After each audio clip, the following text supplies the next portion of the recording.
Asia cup രാജാക്കന്മാർ ഇറങ്ങുന്നു കിരീടം നിലനിർത്താൻ.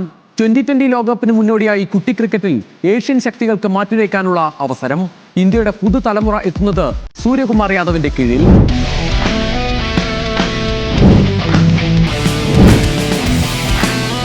യുവത്വവും പരിചയസമ്പത്തും ഒരുപോലെ മിശ്രണം ചെയ്ത സംഘം. ബാറ്റിംഗിൽ വെടിക്കെട്ട് താരങ്ങളും ബൗളിംഗിൽ ജസ്പ്രീത് ബുംറയുടെ സാന്നിധ്യവും സ്പിന്നർമാരുടെ അതിപ്രസരവും ഇന്ത്യക്ക് നൽകുന്നു മേൽക്കൈ.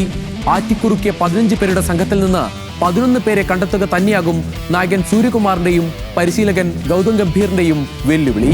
ഓപ്പണിംഗിൽ 2020-ലെ 1-ാം നമ്പർ താരം അഭിഷേക് ശർമ്മയ്ക്ക് എതിരാളി ഉണ്ടാകില്ല. വൈസ് ക്യാപ്റ്റൻ ശുഭ്മാൻ ഗില്ലോ, സഞ്ജു സാംസണോ കൂട്ടാളി എന്നത് മാത്രമാണ് ചോദ്യം. ഇരുവരും ടീമിൽ ഇടം നേടിയാൽ വിക്കറ്റ് കീപ്പർ ജിതേഷ് ശർമ്മ പുറത്തിരുന്നേക്കും.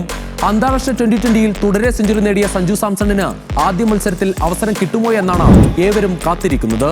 സൂര്യകുമാർ യാദവ്, ഹാർദിക് പാണ്ഡ്യ, അക്ഷർ പട്ടേൽ എന്നിവർ കൂടി ചേരുമ്പോൾ ഇന്ത്യയുടെ ബാറ്റിംഗ് നിര അതിശക്തം. തിലക് വർമ്മയും റിങ്കു സിംഗും അവസരം പ്രതീക്ഷിക്കുന്നു. ജസ്പ്രീത് ബുംറയുടെ നേതൃത്വത്തിലുള്ള പേസ് നിരയിൽ ഹാർദിക്കിനൊപ്പം അർഷദീപിനും അവസരം കിട്ടും. യുഎയിലെ സ്ലോ ട്രാക്കിൽ കൂടുതൽ സ്പിൻ ഓപ്ഷൻ ഉപയോഗിക്കുന്ന തരത്തിലാകും ഇന്ത്യയുടെ 11.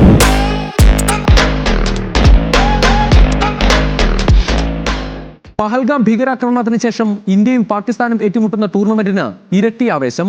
2020 ലോകകപ്പ് ജയത്തിന് ശേഷം നടന്ന 2020 പരമ്പരകളിലെല്ലാം ഇന്ത്യൻ ജയവുമായി എത്തുന്ന ഇന്ത്യക്ക് ആത്മവിശ്വാസം വാനോളം.